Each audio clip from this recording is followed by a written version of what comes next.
Welcome to the Dirty Lazy Keto podcast by Stephanie Laska. I lost 140 pounds, and I cannot wait to share all of my keto, low-carb secrets with you during season 5. Get ready for a fast ride because the Dirty Lazy Keto podcast by Stephanie Laska is going to get you inspired and help you to be successful. Let's get started. Inspiration to keep going on the keto diet. Need inspiration. Does that sound like you? Are you looking to get some inspiration? Please give me a thumbs up right away if that topic sounds very interesting to you and you're like, yes, I'm holding on. Please give me some tips, Stephanie. Please give me some advice. Tell me what is working for you and others in terms of motivation, help, inspiration to keep things going on the keto diet. Because sometimes, we all go, or we have like hard moments in our life and we need some of that focus to get us back on track again. So today I'm going to share specifically six areas, 6 items, 6 reasons that helped me personally to lose 140 pounds and to keep 140 pounds off, not just for like a day or a week, but to keep all this weight off for going on 10 years or a decade. So I think that's pretty serious, right? So these are the 6 areas that really helped me stay motivated, stay inspired, keep on, even when times are tough. So hopefully you can identify with some of these or maybe steal some of these tips for yourself. And I hope that you'll share what is motivating you as well, because that is going to be a better conversation. If it's not just me, waving in the wind, bearing my soul, telling you all my life's story. I want to hear what you have to say too. So let's go on to start here. We're going to start with number 1. And the first reason that really gets me going and gets me excited and gets me focused and motivated, even when times are tough, is I love to travel, you guys. I think you know that about me. I love cheap travel specifically. I love seeing the world. I want to get out there. I don't want to sit on the couch any longer and watch the world go by. I want to participate and I want to get out there. And it's really motivating me to stay on track, even, when it's raining or even when I don't feel like it, or even when I'm really tempted. I start thinking about all the trips and all the adventures that I want to go on in my future. So for me, that's super duper motivating. And that's why I want to share that about number 1. And that has always been the case for me, but it hasn't always been easy. I want to share a quick story with you that's going to require me to put on my glasses. It will require the glasses. Tell me if the mic's okay, because I just bumped it. But I wanted to read you of just a paragraph here from Dirty Lazy Keto Revised and Expanded. And this is going to be from the very beginning, from the introduction, starting on page 3. I just want to read you this quick paragraph to see if this is something that you can relate to or if it resonates with you. Here we go. It wasn't until I was flying to attend a work meeting that I realized my weight might be spiraling out of control. My plane was preparing for takeoff when I was shocked to discover that my seatbelt wouldn't close. My stomach was simply too big. I tried shifting my weight, sucking in my gut, and even performed a modified squat to try and get that sucker to close, but I did not have any success. I was too embarrassed to ask a flight attendant for help. Mortified, I chose to hide from the problem. I laid my suit jacket over my lap to cover the unhooked seatbelt, and I pretended to be asleep.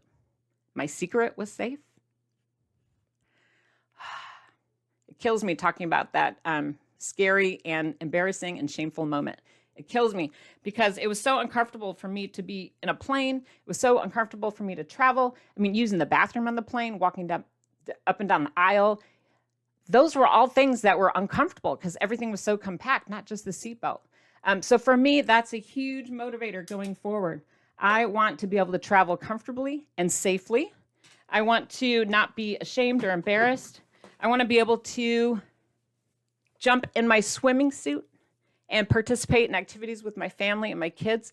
I don't want to feel like, oh my gosh, I won't be able to get in and out of a boat if I was in Hawaii and I wanted to go snorkeling, or I don't want to be like avoiding certain activities because I'm afraid to be in my swimming suit. So that's one thing. Another celebration I did was I love horses and horseback riding, and I took my family on a horseback riding trip in Yosemite. And that was something I didn't want to do before because I was so worried about the weight limit. It was terrifying to me to show up to some kind of activity like zip lining or horseback riding or any kind of boating where they're like, oh, how much do you weigh? And is that going to be safe? I mean, I just recently did an inner tube ride in Hawaii with my family. And again, they were asking for how much we weigh. And I was like, I'm not embarrassed to say it. And I was booking it and I was saying my weight out loud in front of my family. And I was thinking, that is such a cool thing to be able to do because they were making sure they have the right inner tubes for how much you weigh. And I thought, that's awesome that I'm not embarrassed, that it's not holding me back. So being able to travel, being able to horseback ride or get on boats or swim or just put on my shoes and being willing and able to travel and make those steps when I'm on a vacation, super duper motivating to me. When I was in Europe this summer, which was my very special birthday trip for myself, I was logging days upon days of doing like 20,000 steps per day. And it was ridiculous. That is a lot of steps, but I could do it and I could keep up. I wasn't, falling behind or feeling stressed out or about being able to participate. I could keep up with my family and it was such a great feeling. So that motivates me.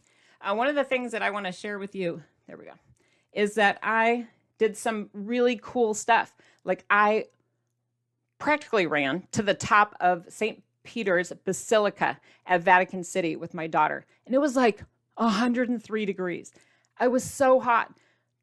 And I'm wearing like this long, long sleeve shirt, long pants, long dress, this whole long everything be covered up. So I'm super duper hot, tired from the travel, but I was still able to do it. Get all the way to the top. And it wasn't just the Vatican City where I had successes like that. Running to the top of the Leaning Tower of Pisa. I was able to do that with the tour bus getting ready to leave, and I only had so many minutes. And my family's done that at other occasions too. The Arc de Triomphe in Paris, where we're just going, and touring the Louvre and just being on our feet all day. So for me, being healthy, being motivated with Dirty Lazy Keto, it goes way beyond the food. It's about a lifestyle where I can be physically able, mobile, energized, and capable of traveling no matter if I am on a boat, a plane, a car, or on foot. So that is all number one. I know I was really passionate about number one, but I'd love to know if you have a travel goal, or do you have a goal similar to that, like with, or is something like that inspire you? Do you have a vacation you want to go on, or an activity you want to do, a roller coaster you want to fit in? Tell me your story, please, in the comments. I think that would be really motivating for you if you shared, because it puts it in writing and then everyone can see, look, she's going to do that. Oh my gosh, she's so amazing. So if you have a dream, put it in writing, put it in the comments. If there's an activity you love to do or that you miss doing, put that in the comments, because that can be inspirational and can really help you stay focused when times are tough. Because I know that really helps me. No matter where I'm going to be, I want to be physically strong and capable and healthy in order to take on that world and enjoy myself. So that's number one. Ready for number two? Okay, so hopefully you guys are all typing away. I want to go on to number two. And for me, the number two reason that keeps me motivated, keeps me on track, is that I want to, gotta get rid of that. Get rid of the hat. But number two is I want to stop feeling embarrassed about my size. I don't ever want that feeling to come back again. You know what I mean? Where you're just mortified about being in your skin or having people see you. I don't want to experience that feeling ever again. I want to stop those feelings in the track. And I want to share a quick story with you. I remember this is before, when I was closer to 300 pounds. I remember being at a work event where everyone registered and we had to put our size for a shirt. I'm holding up a very large shirt, if you can't see the screen. And I remember in the drop-down menu where it had like women's sizes, small, medium, large, extra large. And then it had the men's sizes, small, medium, large, extra large, extra, extra large, extra, extra large, extra, extra, extra large. The men had clearly a whole bunch more options. And I knew that I wasn't going to fit in a women's XL because that would be like a 14, 16 because I was wearing a size 22, 26 at the time. So when I registered for this work event, I chose the largest shirt that was available in the men's size, which was like the 4X version. So I got to the event, registered, got to the registration desk. They gave me all my stuff, my lanyard, my shirt and everything. And they said, put your shirt on and then we'll meet you in the big ballroom for the kickoff event, blah, blah, blah. Okay. So I go to my room, get ready. I'm all excited, get my lanyard, get all my information. I put on the 4X shirt that I ordered and I walk down to the hotel ballroom. Now I walk in the room and picture like 500 people, all in shirts issued by the company. Half of the people in the room, however, had one color shirt, let's say blue, and the other half of the people had a different color shirt, let's say red. Okay, here was the embarrassing, shameful, humiliating part of the story and why I'm sharing with you. Is I was wearing the quote-unquote men's colored shirt. All the women had one color. Here I am wearing the color of the men's. So it was very clear that I was not fitting in the women's. I felt humiliated. I felt embarrassed. I felt ashamed. I wanted to just run out and leave, but I couldn't. And I had to sit there like holding back my tears. Probably no one noticed. There may have been other people in my situation, but at the time I was so humiliated and so just focused on the experience that I just couldn't even breathe. Now I want to stop that from happening again. And if times are tough and I'm tempted to go off track or go down some kind of dark road in my life, I think about moments like that and I realize I want to stop those feelings from ever coming back to me again. I don't ever want to take a family photo or look at pictures of myself and wish that I could destroy them. I don't ever want to be hiding behind people or avoiding the camera altogether, especially at family events, and not even be on a vacation. Like I might see a photo album at the end and not even see myself in the pictures. It's not like I even participated in the vacation because I was hiding from the camera or hiding from, being the focus. So that's important to me as well. I want to stop those kind of feelings about my size, about seeing myself in pictures. I also want to make sure to stop feeling ashamed about my size at the doctor's office. That goes all together. So often we avoid going to the doctor when we're heavy because we're afraid the doctor is going to say, oh, no wonder you have XYZ LMNOP. It's probably just because of your weight. That's humiliating, right? So we avoid, a lot of us do, or did, going to the doctor and seeking medical treatment simply because we felt embarrassed about our size and anxious and worried and just shamed and all that bad stuff. I want to stop all those feelings from going on. So before I continue, I do want to ask you, have you ever felt embarrassed about your size? I shared a story, a couple of them from me, and I would like to hear from you. If you feel safe and comfortable, I hope that you do. Comment away. I'm going to spin the wheel here and hopefully get some conversations going with everyone where I can pick someone from the comments to hand out a fun prize because I think it encourages people to get involved. Woohoo! Today's prize is a Dirty Lazy Keto wall cling. And what that is, it's like a peel and stick decal. Woo! You could put on your fridge or on your wall, on your mirror, and you could use dry erase marker to write anything you want. You could keep track of the water, your vegetables, your net carbs of the day. You could write an inspirational quote to yourself. Here's what it looks like. It's peel and stick. It says Dirty Lazy Keto at the top. So if you want to win that, put a lot of comments and participate today. And keep in mind that all the prizes that I give out every week on the videos, on the YouTube videos, the premium Facebook support group videos, every week when I do a fresh video, I pick winners. And if you don't get picked and you're sad and you want one of these prizes, you want one of these cool things, you want a signed, author-signed, personalized book, you want a sticker, keto stickers, you want an oven mitt, all the fun stuff I give away every week. It's all available on my Etsy shop. So you can go to etsy.com/shop, the Dirty Lazy Keto Shop. So etsy.com/shop, the Dirty Lazy Keto Shop. Okay, and there's links to this on my website, but I like to give you the name of it. And I just sell them at cost, so I'm not getting rich off of selling you a decal or some keto stickers, let me tell you. It's a lot of work to get all your information and mail stuff to you. Let me tell you, it's like a little post office in my dining room, and my husband goes once a week and waits in this big line. And the postman hates us because we always forget to put the right amount of stamps. So anyway, I hope I can help support you with some of those goodies. Let's move on to number 3. Hopefully you're all still participating and sharing. Number 3, here's another thing that really motivates me gets me fired up, gets me inspired, gets me on track. And that is, I want to prove that there is another way to lose weight. I want to prove it to you, prove it to naysayers, prove it to the world. And let me explain that a little bit more, because I'm such a rebel, you guys. I hate it when people tell me I can't do something.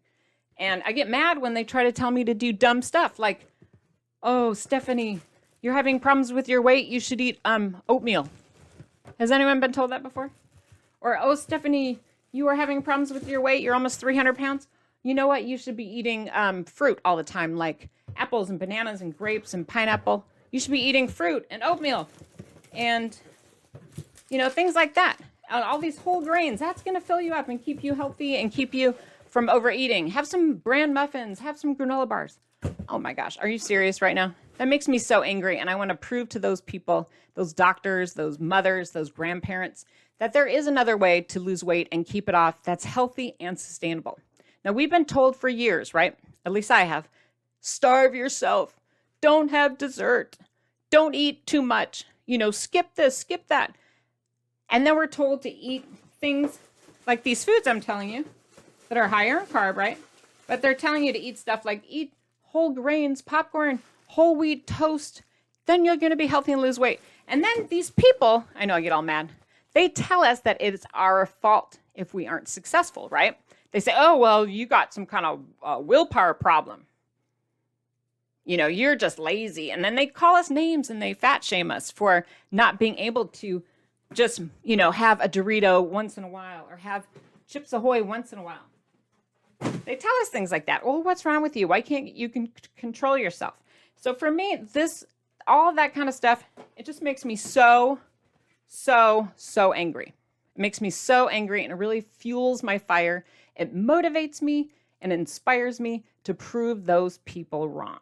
So are there any rebels out there who might like that tip from number 3? Is anyone else out there getting fired up? Share if someone in your life has told you, oh, you can't do it, baby. Beep, beep, beep, beep. Tell me in the comments, because I think it's very, very helpful for us to kind of all bond together and share experiences. Now, if you were kind of interested in this topic, I talk about it more in the next video that I will link up. It is called Best Weight Loss Plan 2024. Best Weight Loss Plan 2024. I will link that video up right after this one so that you can watch it. It's on the same line of thinking, right? That's why I associate like a similar video to link up next. That way you can just keep on going. Let's do number 4, guys. I got 6 to share with you. And number 4, these are 4 reasons or topics that really motivate me, get me fired up, help me to be inspired to keep going with the keto diet. Number 4, I like to feel strong. I was doing this in the mirror beforehand, like, can I really do this on camera? My son would be mortified. Seriously, I've got my little weightlifter barbell here because I want to show you that feeling strong physically and emotionally, it is powerful stuff. It helps in so many areas of your life. And for me, when I'm eating the dirty, lazy keto way, I feel confident. I feel good about myself. I feel healthy. And that translates to me doing amazing things in my life. It's like an overall positive experience. Now, I went from weighing almost 300 pounds to today, and it changed my life eating this way. It made me do things that I did not think were possible. I want to share a couple examples with you. Not just feeling strong and confident and good about myself, but taking on new challenges in my life that I thought, I could never do that. Like starting this podcast or writing a book or going on the Today Show and talking about my personal life and my most humiliating moments. It's amazing, right? Eating this way has changed my life all for the better. I'm curious to hear how it's helped you and how it's changed your life as well. Do you guys know that I started running after losing all that weight? Now, I had never run a day in my life, ever. And all of a sudden, losing all this weight, I feel so amazing. I feel so confident. I don't know what got over me, but one day I'm out out on the street, walking my dog, and I just decided I could start running. I know, what was I thinking? Crazy Stephanie, right? I'm feeling strong. I'm feeling confident. I'm feeling happy. Here is a photo of me running the New York City Marathon as a sponsored athlete from Power Bar. I don't know if I've talked about that ever or once in a while. Maybe not. But this is a picture I'm sharing with you from the New York City Marathon. And this was published in an article in the New York Post. Pretty neat stuff in the New York Post. And I ran that marathon, and I looked good too. Look at the end. I'm just joking around. But I did. I saw this camera coming up toward the end, and I'm like, ooh, I'm going to take out my ponytail and shake it out. Because I felt so amazing. And even though I had been up since like 4 a.m. and had goo all over myself and had been using porta potties and without toilet paper, I mean, I looked good for how I felt, all right? Or I felt good, but how I looked. I don't know how to say it correctly. But if you've ever run a marathon, it is a disgusting experience. You're filthy. You're covered in salt. You are dirty. You're exhausted. You're tired. You've spilled on yourself. And I'm pretty excited I got that picture. Because it really captured the moment. Like, it didn't really matter what I looked like. I felt so good and so sharp and so powerful that that picture alone really motivates me to stay on track. Now, I didn't just run one marathon. I actually ran countless half marathons and also a total of a dozen marathons. Here's a picture of me at the Run Disney. This was actually on the Instagram for Disney, Run Disney, in my Cinderella costume. If you've ever wanted to run a race and you want to get started, the Disney half marathons, the Disney races, Disney marathons, they are amazing and really fun and special because you get to get dressed up. And especially if you're a female runner and you're older runner like me, there's a lot of support and a lot of community and people just like you running and in costume. And it's really a special experience. I started sharing my story, and running helped me gain a lot of confidence. I ran the Big Sur marathons multiple times, the half marathons, the 21 miler, the 26 miler. And I was even featured in the Big Sur Marathon Race Guide. Here's a little article about me, a couple of times actually, as an inspirational runner story. And if you are not aware of Big Sur Marathon, it's one of the hardest marathons in the world. It's a very rugged landscape where you're out on cliffs on Highway 1 over Carmel and that area. It's brutal. There's parts where you're hugging the wall and the rains and the winds and everything's howling and there's no internet and you can't even get a good song on. And it's very competitive. There's people from all over the world that travel to run that race. It's very hard, very difficult. So anyway, I wanted to share that stuff with you because you might think, oh, this is just about eating, just about losing weight. It really isn't. I feel like when you start eating this way, this is all about number 4, you start doing some pretty amazing things. You start feeling like taking some risks. You think, I can do things. I can do anything. And you get like giant cojones to try out new activities, new sports. Tell me if this has happened to you. But I remember the first marathon I ran ever, I was at the expo and they had a sign up, something about the Athena category. And I'm like, what's an Athena? And they're like, oh, that's for the heavier runners. I'm like, the heavier runners? And then they start saying the weight limit and how to qualify. And I'm like, I qualify. That's kind of rude. But they're like, oh, well, if you run as an Athena and you win, you can be first class, you can be first place, second place, you can win all these awards. And I thought, well, I'm going to give that a try. If I qualify, okay. So I got on a scale. I publicly got on a scale at the very first marathon I ever ran, and to weigh in to show that I qualified based on my height and weight. And lo and behold, first time ever running a marathon. Guess who won first place? First place, people. First place. I've never run in my life, never won anything in my life, never played sports in my life. And I won first place for my category. My husband gets so annoyed when I talk about this because he also ran that marathon. And he's like, I didn't win anything. And I'm like, well, you didn't qualify for the heavyweight division. There's a benefit to being a larger person. So, haha, nanny poo-poo on you. So it is very special, the things that you can do when you start changing the way you think about yourself. I'd like to know all about number 4 from your perspective. How does keto make you feel? What risks have you taken, or what new confidence, what things have you tried since changing your eating habits? Because it's not just me running marathons. I bet there's a lot of stories out there. Have you joined a gym? Have you started dating again? Have you gone back to work? Have you started speaking up for yourself more? These are all part of the Dirty Lazy Keto transformation, all part of the journey. And very, very motivating stuff, you guys. Very motivating.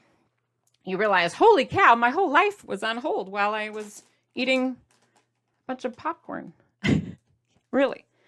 All right. Well, I could say a lot about these items, but I do want to move on to number 5. And this is another area of health that really benefits everyone when you think about it. And it motivates me to really get fired up to stay on track and be inspired.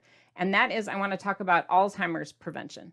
I'm going to show you a little brain here, a little squishy brain for my show and tell.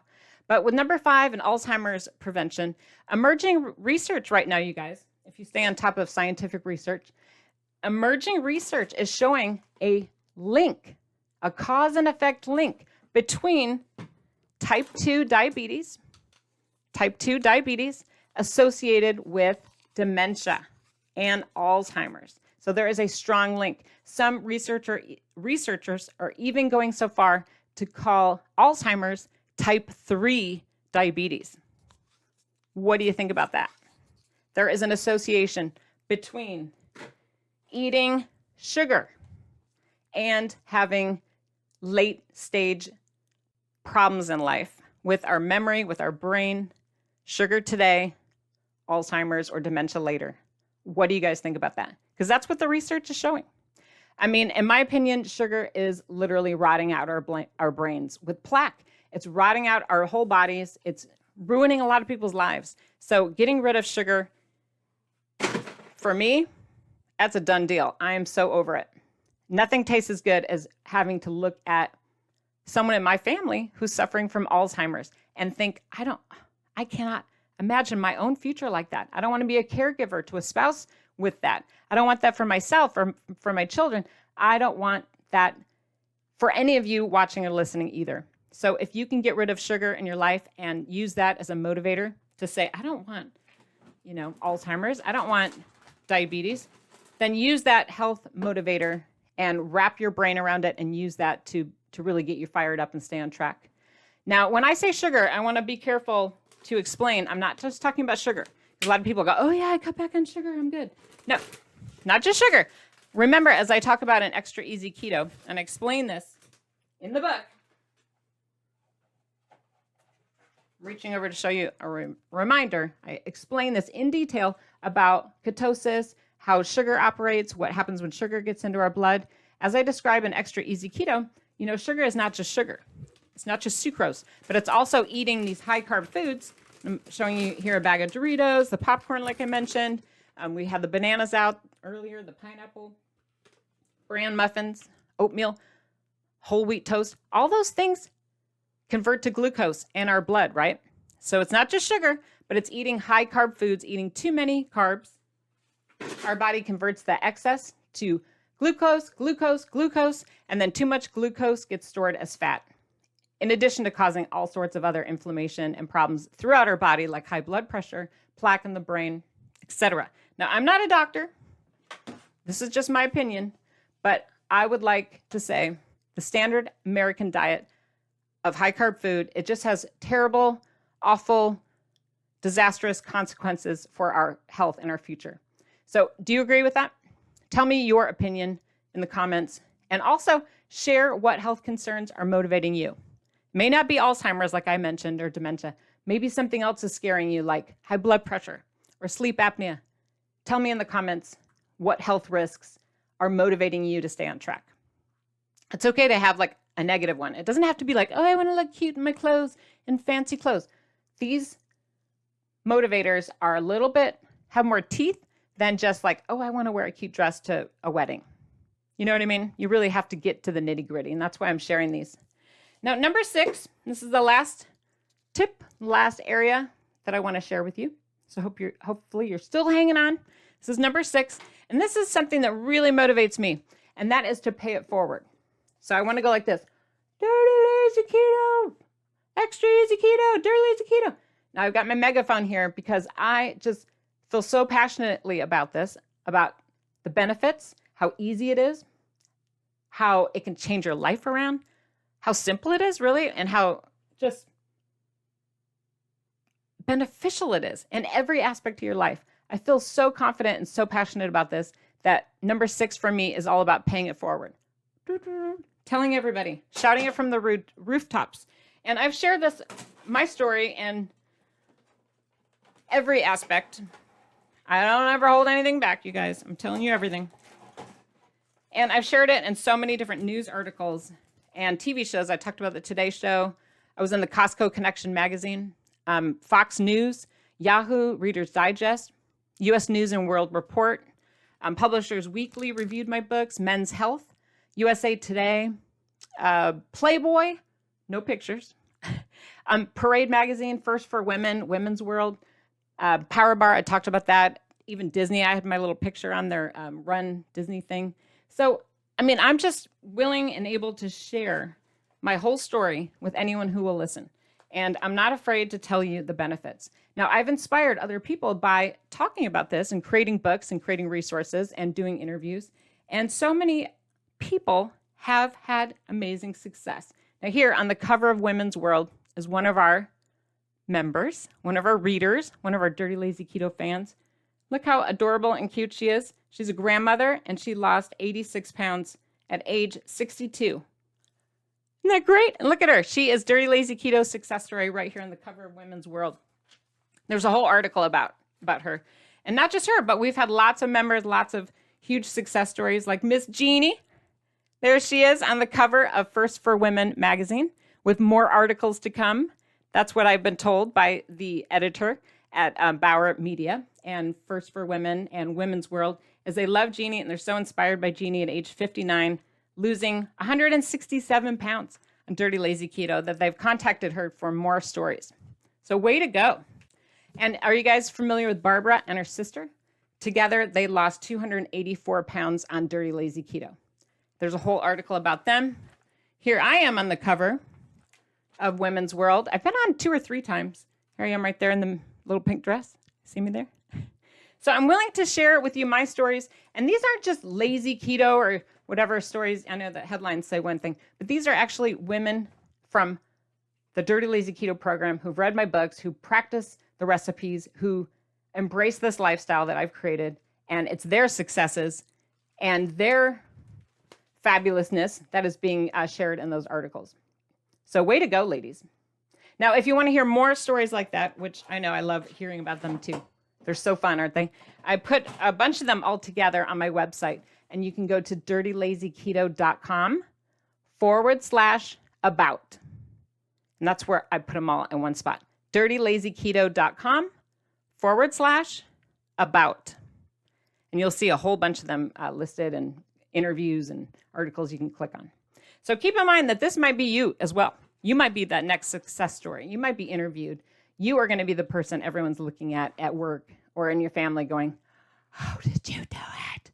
You are going to be that person that's inspiring others around you and shouting from the rooftops about how Dirty Lazy Keto has changed your life. I know it. You just got to follow these steps and find what's going to motivate you and just be consistent and take those baby steps and just be consistent and be consistent and be consistent. It's baby steps and then you be consistent again. That's really all it takes to get into ketosis and to lose weight. It doesn't have to be so complicated. Now, the Dirty Lazy Keto lifestyle is doable for everyone. I will coach you through the basics. If you need step-by-step advice, I do recommend you start with Extra Easy Keto. It's 7 days to ketogenic weight loss on a low-carb diet where it breaks it up into 7 days, helps you with meal planning, has cheat sheets for low-carb foods, high-protein breakfast recipes. This is a really great starter guide to get you going. And I shared with you earlier that Dirty Lazy Keto. Ooh, reaching down here. I'm always reaching for something. But I've also shared with you earlier, I read an excerpt from Dirty Lazy Keto Revised and Expanded. That was the original starter guide that I first shared my story. And then, of course, there's the 4 cookbooks, 4 of them, no overlaps, the Dirty Lazy Keto cookbooks, and also 2 different restaurant guides. One is the Keto Diet Restaurant Guide, and the other is the Dirty Lazy Keto Fast Food Guide. So there's 8 books altogether. I just keep creating more resources to help you guys. I want to take your requests, take your questions, and then develop more resources so that I can respond in a way that reaches more and more people. So I hope that you know I'm here to support you and here to celebrate every step of your weight loss journey. I'm here to help you. That's why 24 hours a day you can go to YouTube and just click on a video. They're all here. Or you can go to Apple Podcasts and subscribe. All these things are available to you anytime, all day long, no matter where you're at in the world. You can do this. So remember, stay tuned for the next video, which is the Best Weight Loss Plan 2024. That's the next one. And right now, I want you to just pause and smile and pat yourself on the back and say, I did it, I did it, I did it. And say, good job. Give yourself a huge round of applause. I'm so proud of you. Keep up the great work. You can do it. Thanks for joining me on the adventure today with the Dirty Lazy Keto podcast. If you have questions about what we talked about, head over to my website, dirtylazyketo.com. While you're there, be sure to sign up for my free newsletter.